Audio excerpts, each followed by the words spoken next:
From the Tyson Event Center's Fleet Farm Arena, it is semifinal Monday in the 40th Annual NAIA Women's Basketball National Tournament. And the number 7 rated and 5 seeded Morningside Mustangs are in its first semifinal contest since 2015. And they'll be taking on the number 1 overall seed in the national tournament in Thomas More University out of Crestview Hills, Kentucky. Welcome into our Patchcraft Hobby Shop pregame report, everybody. Daniel Versteeg with you. So happy to be joining you here on Fox Sports Radio 620 KMNS and on the iHeartRadio app as Morningside comes into this ball game with a 29-2 record overall and on a 23-game winning streak that has taken them from December 12th, 3 months ago, all the way till now here on March 22nd, ready to take on the Thomas More University Saints.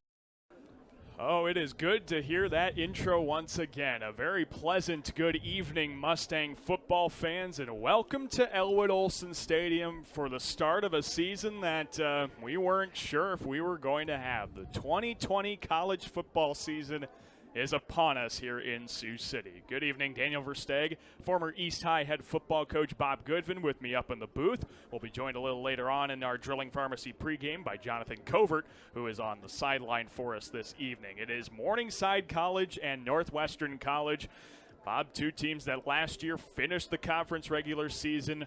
Winner of that won the conference, and these are two teams that never disappoint when they get onto the gridiron.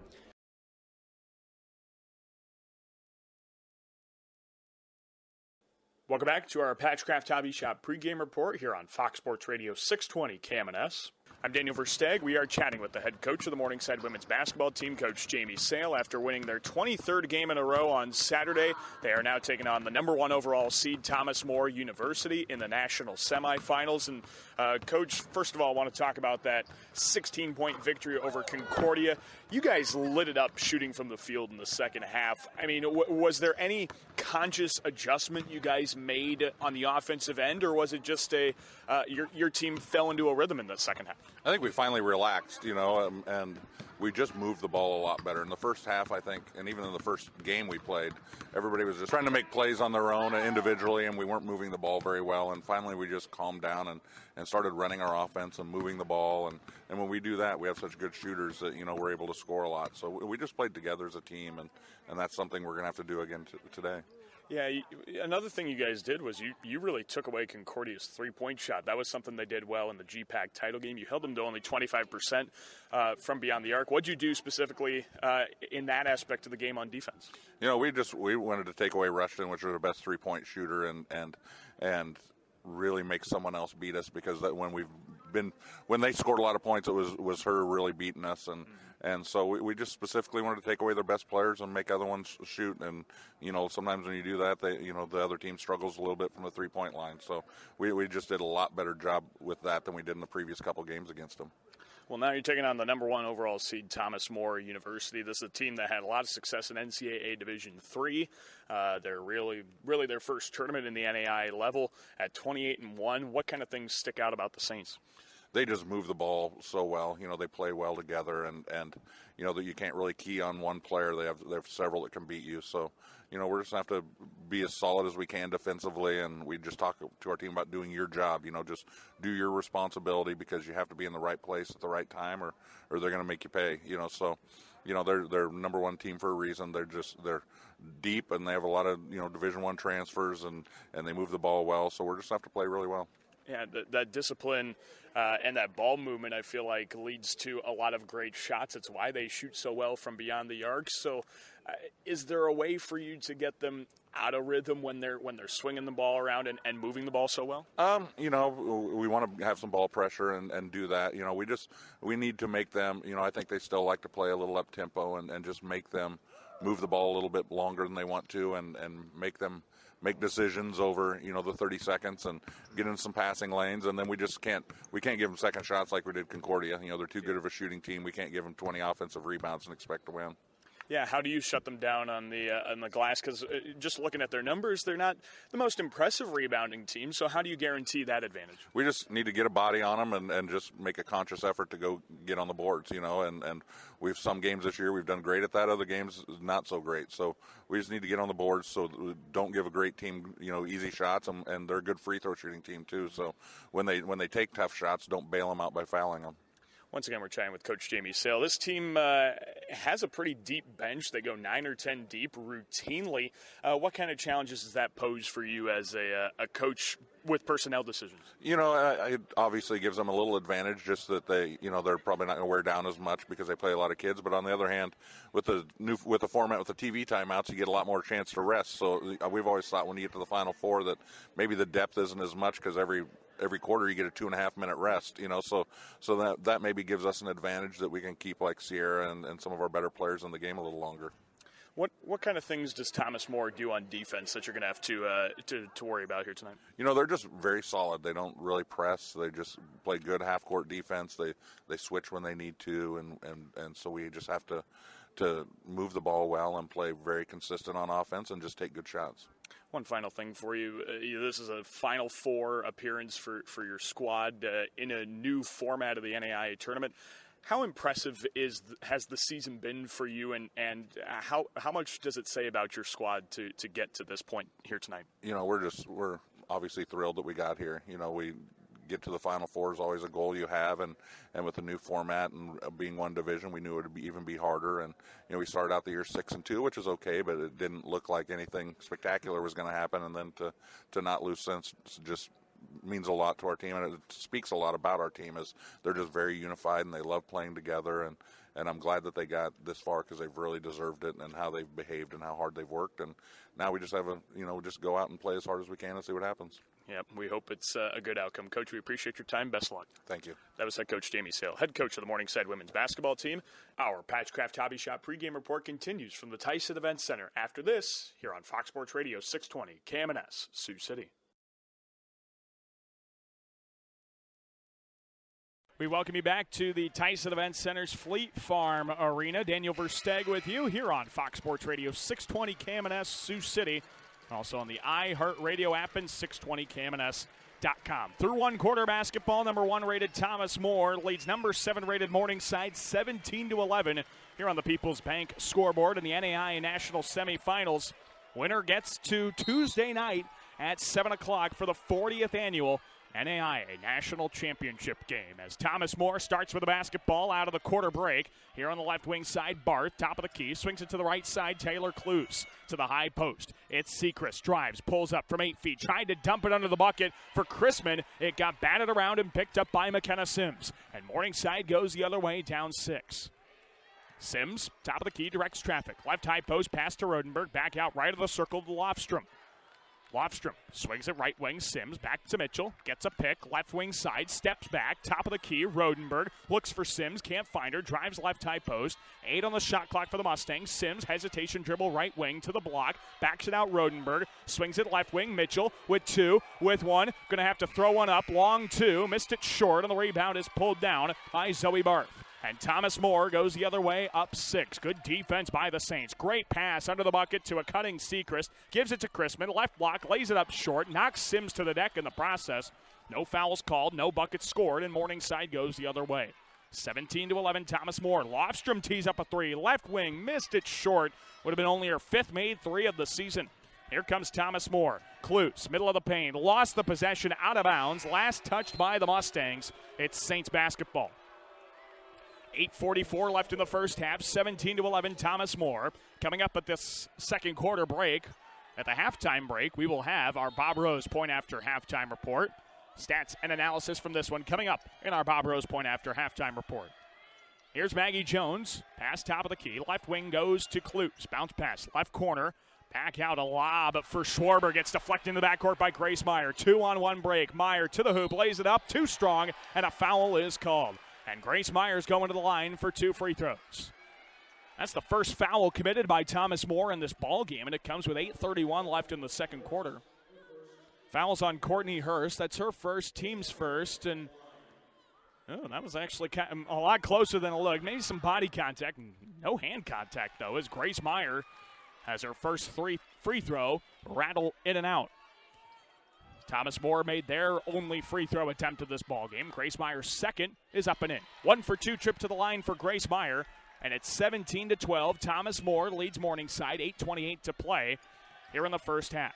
Here's Cluse. Across the timeline, bounces it top of the key to Schwarber. Kick out, right corner, Jones for 3. That's in. Maggie Jones converts the trifecta, and it's 20-12. Thomas More, 8:12 left in the first half. Here's Grace Meyer, lob pass, left block, Lofstrom backs down into the paint, right-handed hook, wide left. And the rebound pulled down by Maggie Jones. And Thomas More goes the other way, the number 1 team in the nation. To Hurst. Left side to Jones on the wing. Back top of the key, Hurst. Swings it right side for Cluse. Skip pass, cross court left wing. Jones, baseline pass, left high post to Schwarber. Into the paint. Right-handed hook comes up short. And a foul is committed on the rebound. It's called on the Saints.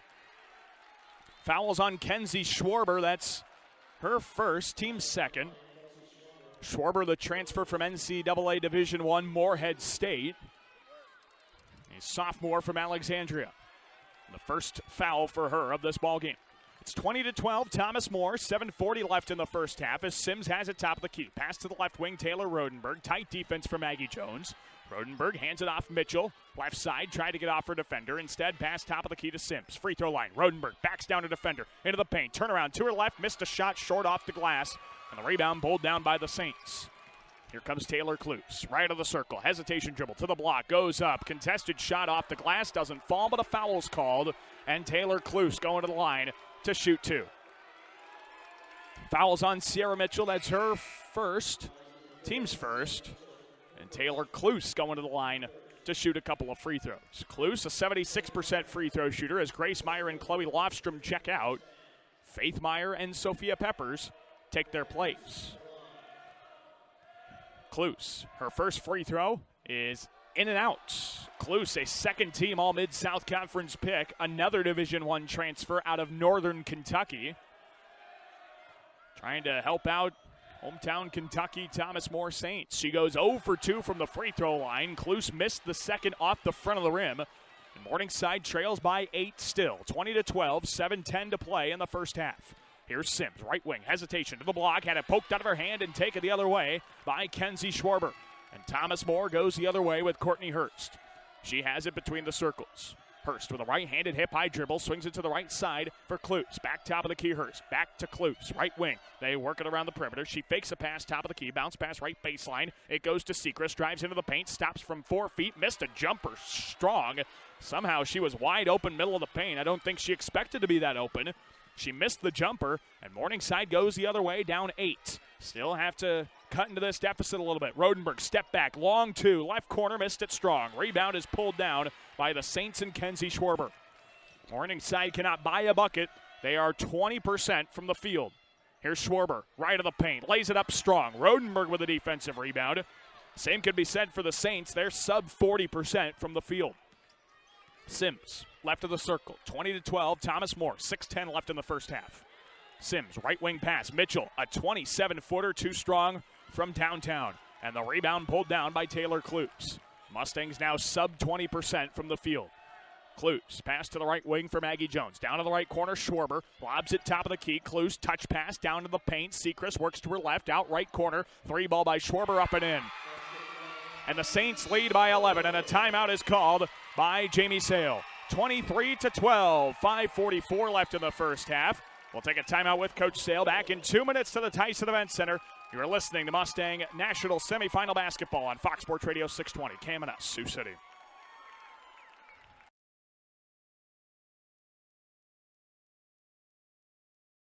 Welcome back to Elwood Olson Stadium. Daniel Versteg alongside former East High head football coach Bob Goodvin up in the Irving and Carolyn Jensen press box here at Olson Stadium. 28-7, Morningside leads Dakota Wesleyan on the People's Bank scoreboard. The Mustangs go down to the field in 8 plays, 60 yards in 2.5 minutes, and score a touchdown to open the second half. Lead this one by 3 touchdowns, 28-7 on the People's Bank scoreboard. Brendan Frankie comes out to kick this one away for Morningside College. Jamin Arend and Spencer Negebauer go back to return. They're standing inside their own 5. It's a line drive, side-over-side kick that's taken by Arend at the 2-yard line, in between the hashes. 15-20, has a crease to the 25-30, and is shoved down at the 36-yard line.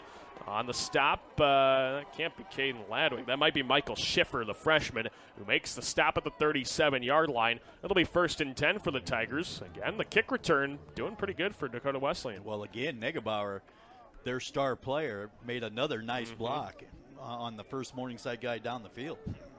So 1st and 10 for Dakota Wesleyan at their own 37-yard line. What do you look to see here from the Tigers offensively as they try to keep pace with Morningside? Well, they got to get the ball in the number 8's hand, and I think one of the things they're going to have to do is get the quarterback Lester out of the pocket once in a while, just to get away from the Morningside pressure. Lester lines up in the gun, a receiver, man in the backfield on either side. They motion Arend out of the backfield. It's a short curl route, complete across the 45-yard line to the 46. Jacob Oxos on the completion for 9 yards. Maybe 10. This is going to be close. Right now it's 2nd and inches. I think they might move the chains, though. Well, what opened that route up was the fact that they motioned the tailback out of the backfield, and then that forces the flat defender to go with the tailback, and that allows that little hitch route in the flat just to come wide open. And they do give a first down to the 47-yard line. 1st and 10 for the Tigers after they get to the 47-yard line. I do want to mention AP Ponder now tied for 2nd all-time on the career scoring list with Jared Amundsen with his last rushing touchdown as well. 28-7. So Lester lines up in the pistol on 1st and 10 of the 47. Takes the snap, gives it around the left side. Arend, he has nowhere to go, but he knifes through a couple defenders and is lucky to get a yard at the 48-yard line. I can see the frustration from Coach Jacobson up here. Could have had a 5-yard loss. Instead, it's a 1-yard gain to bring up 2nd and 9. Yeah, I've said this before, too, but when you run wide on Morningside, you're running into their numbers. I mean, because that outside linebacker's sitting right there, and there's just more guys there than you can block. Then not to mention if you don't block guys. Right. 11:05 to play in the third quarter. 28-7. Morningside leads Dakota Wesleyan on the People's Bank scoreboard. 2nd down and 9 at the 48-yard line of DWU. 3 receivers to the right of Zach Lester. Lester, a belt-high snap. 3-step drop. Pressure from his blind side, and Nick Gustav and David Rios will combine for the sack. It's a loss of 6, and it's 3rd down and 15 for the Tigers. Nick, he just ran right around the right tackle for Dakota Wesleyan that time. I don't even know if he got a hand on him. Nick Gustav on the sack. He's getting into the sack party along with Zach Keller, Seth Maitland, Rios combined for the sack there as well. And that'll make it now 3rd down and very long. Very tough to try and get something going now if you're Dakota Wesleyan. Nicholas Gustav now also becomes the 4th player in program history with 20 career sacks. Dropping back to throw is Lester. He got bull rushed by Rios. It's a short pass to the left side that falls incomplete. Looking for something in the flats after he saw Rios coming up in his grill. It'll be 4th down and 15 for the Tigers. Well, they had a screenplay set up and called into the boundary of the tailback, and I think you kind of need to block Gustav a little bit longer than they did. I know you want to release your pass rushers on screens, but not quite that fast, I don't think. 4th and 15 at the Dakota Wesleyan 42. Tate Gale to punt this away. Caleb Schwagert standing at his own 26-yard line on the right hash. Tate Gale sends a high end-over-end kick, and it's returned by Schwager. No fair catch at the 28. Takes it in between the hashes. 45-50. Has some green to the 35. Has the punter to beat, and he beats him to the 20. Down the left sideline and into the end zone for a punt return touchdown. Caleb Schwager goes 72 yards on a punt return touchdown, and Morningside leads Dakota Wesleyan 34-7 on the People's Bank scoreboard. Right as he was catching that ball, I said to myself, that takes some courage, because he caught that ball in traffic, and again, the beauty of the play is when he catches it, he gets vertical, and at that point, you ran past 3 or 4 of 5 of the defenders covering the punt. I can't imagine standing around 3 or 4 guys and willingly catching a football, risking getting hit like he did, but That's why he's out on the field returning kicks. Chase Carter's point after try is inside the left upright and good. 35-7. Morningside leads Dakota Wesleyan with 9:49 to play in the third. We'll take a break. We'll come back in 30 seconds to Olsen Stadium. You're listening to Mustang Football on the voice of Morningside Athletics. Fox Sports Radio 620. Cam and S, Sioux City.